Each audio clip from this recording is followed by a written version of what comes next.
Okay, moving on. The New Yorker is digging up the digital dirt on celebrity website TMZ. In a lengthy feature piece published on Monday, the New Yorker magazine explores how TMZ gets the videos and photos that celebrities want to hide.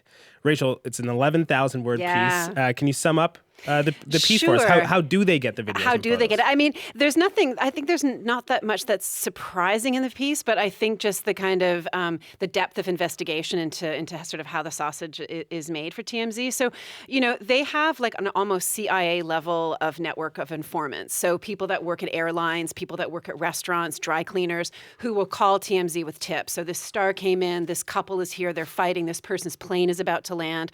So that's part of it. They pay for tips, which is something that is a journalistic no-no, and in a twist that I think was maybe the thing that sort of I found one of the more disturbing things in the piece. There's a story about Justin Bieber when he was like 14 or 15. Just kind of breaking, and he made a video and he used a racist term in it, and TMZ got hold of this and they threatened to run it. And Scooter Braun, the guy who discovered Justin Bieber, begged and pleaded and said, please don't do it. And they kept it. They didn't run it, but they hung on to it and made it clear that they hung on to it. And so this is the kind of thing that TMZ does. So sometimes they run what they've got. Sometimes they hold stuff that is, really scandalous, so they can use it as leverage down the road. And either way, kind of gross. Either way, totally gross. Yeah. What are some of the more outlandish things TMZ has done to get a story? They again, like they'll stalking celebrities, chasing around personal staff, paying off the people that know them, paying off the justice system. Yeah. Right? Yeah. Full bribery. Yeah. I mean, the full. It's pure corruption. Yeah. I mean, it's just of all kinds. I was amazed at how.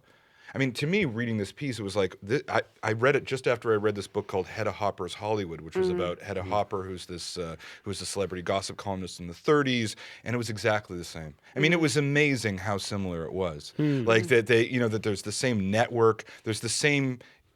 Essentially, it's not technically blackmail, but it's like you get a piece of information, and then rather than run that information, you get access to hundreds of other things. That's really interesting because we kind of think of, TMZ popped up in 2005, and since then it's set the table as far as celebrity gossip, and the things that they do, paying sometimes hundreds of thousands of dollars for a single tip. We think this is all entirely new and of the internet age. No, it really isn't. And the thing that's interesting is that it's got the same morality too, right? Like Hedda Hopper's morality was celebrities should be no different than ordinary people. So the victory of a celebrity was not being a big star, but being normal. And by normal, they meant white in a nice neighborhood with kids and a loving husband or loving wife, right? And it's sort of the same morality with TMZ, where it's like celebrities should just behave like normal people, when of course they're all creative and lunatics. I think it's a bit different. I think part of it is, the reverence of celebrity and then almost punishing celebrities because we revere them so much. So it's sort of like,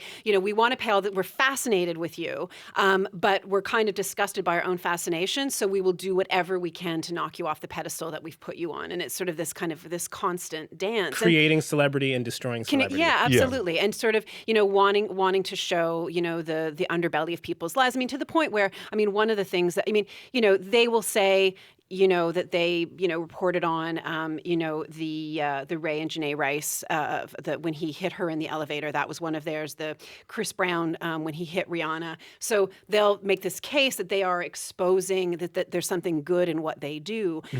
But they are also the people who went into the bathroom where Whitney Houston died and got someone to take a photograph of the bathtub her body was pulled from. There's no morality. What's your sense of the moral? Did you get a sense of their moral compass, of their boundaries? It was really complicated, right? Because there was this whole thing where Harvey doesn't get into bedroom politics, or he doesn't want to deal with that stuff. But the line that I loved is that he doesn't employ paparazzis who do car chases and stalk their victims. But then you get this source that's like, oh, what are you talking about? I did that all the time. So it's like I almost wonder if the the posturing of morality is just for show, and and I feel like those lines are not there. And then you see that in these reports of their workplace. Like, I mean, were people complaining about it being a very misogynistic? They have described the workplace as hostile, misogynistic. And that some employees. That doesn't surprise me. Does it surprise me that that the folks at TMZ behave as atrociously as the Hollywood folks that they constantly dig up dirt on? No, not at all. I mean, because where do you draw lines? Where does TMZ fit into the journalistic landscape? They pay for tips. How credible is TMZ? Well, they don't fit into it. I mean, paying for stories is sort of what are you getting? Because if you pay for stories, there is an impulse for people to make stuff up, and there is an impulse for things not to be reliable. Right. So that's why people usually don't pay for stories. I mean, there are exceptions, right? There are little pieces or images or things like that some serious papers do, but not your whole business. But I will say that there's a lot of mainstream, sort of more credible media that sort of piggybacks on TMZ. So TMZ will like break the story or report the story. They do break a lot of stories. Yes, they do break a lot of stories, and then the mainstream media will sort of then say, well, TMZ reported on this, so they get the ability to kind of put the same story out, whatever scandal, whatever issue somebody is struggling with, but kind of give themselves the cover that they didn't report it. They're just reporting on the reporting, and so there's also a weird relationship that TMZ has with mainstream media too. And what I think is amazing about this New Yorker piece is here you have this classic magazine publishing a long read investigative report on TMZ, which is like this beacon of the instant gratification generation we're living in. So I mean, there's a beauty in that we're getting a real investigative piece on the people who kind of ruined investigative journalism. It's the ultimate high-low. I mean, it is the ultimate high-low piece. Right? I mean, the New Yorker on TMZ, 11,000 words. Exactly. That's it. You'll never do high-low better than that. They couldn't capture it in a cell phone video. Yeah, that's right.